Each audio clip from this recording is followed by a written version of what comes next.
میں ایک سادی سی بات کرتا ہوں، اتنے لوگ جتنے لوگ یہاں بیٹھے ہیں اگر کسی دنیا دار کے ڈیرے پہ چلے جائیں اور اس سے کوئی چیز طلب کریں اور وہ دینے کی استطاعت رکھتا ہو تو وہ کیا خالی لٹائے گا؟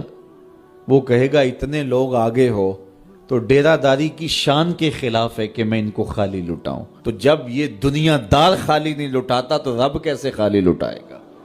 جب بندے اس کی دہلیز پہ چل کے آ جائیں تو وہ بندوں کی ضرورتوں کا کفیل ہے اور ان کے ہر درد کو جانتا ہے اور ان کی ضرورتوں کو پورا کرتا ہے۔ علماء نے کہا دعا ہر صورت قبول ہوتی ہے، یا تو یہ ہے کہ فوراً قبول ہو جاتی ہے، جو مانگا فوراً مل گیا، اور کبھی ایسا ہوتا ہے کہ فوراً نہیں ملتا، حکمت ہوتی ہے اور فوری دینا مناسب نہیں ہوتا تو اس کو فوری نہیں دیا جاتا، لیکن دعا بعد میں کچھ عرصے کے بعد اس کی ڈیمانڈ پوری کر دی جاتی ہے۔ اور کبھی ایسا ہوتا ہے نہ فوری دیا جاتا ہے نہ بدیر دیا جاتا ہے، اس دعا کو ذخیرہ کر لیا جاتا ہے اور حشر کے دن اس کا بدلہ دیا جائے گا۔ اور روایت میں آتا ہے حشر کے دن جب ان دعاؤں کا بدلہ دیا جائے گا جن کا بدلہ دنیا میں نہیں ملا تھا تو لوگ آرزو کریں کہ کاش کہ دنیا میں کوئی دعا قبول ہی نہ ہوئی ہوتی، سارے صلے آخرت میں ملتے۔ اللہ اکبر۔ کبھی ایسا ہوتا ہے جو مانگا جاتا ہے وہ نہیں دیا جاتا، اس کے بدلے میں کچھ اور چیز دے دی جاتی ہے جو اس کی ضرورت ہوتی ہے اور جو اس کے لیے مناسب ہوتی ہے۔ وہ کچھ اور مانگ رہا ہوتا ہے لیکن اللہ اپنی حکمت کے تحت اسے کچھ اور عطا کر دیتا ہے۔ بہر صورت دعا قبول ہوتی ہے اور بندوں کے اٹھے ہوئے ہاتھ اللہ پسند کرتا ہے۔ آج یہ بھی بحث چلتی ہے نہیں مانگنا چاہیے، فلاں وقت میں نہیں مانگنا چاہیے، تو وہ کہتا ہے مجھ سے مانگو جب بھی مانگو، میرا دست کرم تمہیں دینے پہ آمادہ ہے۔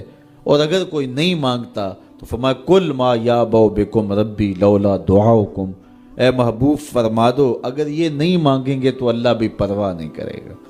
مانگنا تمہاری ضرورت ہے، اگر تم مانگتے رہو گے تمہاری جھولیاں بھرتا رہے گا، اور اگر تمہیں اسے نہیں پکارو گے تو وہ بھی تمہاری پرواہ نہیں کرے گا۔ تو اس کے حضور دعائیں مانگو، اپنی آرزویں پیش کرو، اپنی تمنائیں اس کے حضور پیش کرو۔ اچھا دنیا داروں سے مانگیں تو اپنے لیے مانگتے ہیں، لیکن اللہ سے مانگو تو اپنے لیے بھی مانگو، اوروں کے لیے بھی مانگو۔ وہ کریم ہے، وہ دیتا ہے اور خوش ہو کے دیتا ہے، تو اس سے مانگو، اس سے جھولی پھیلاؤ۔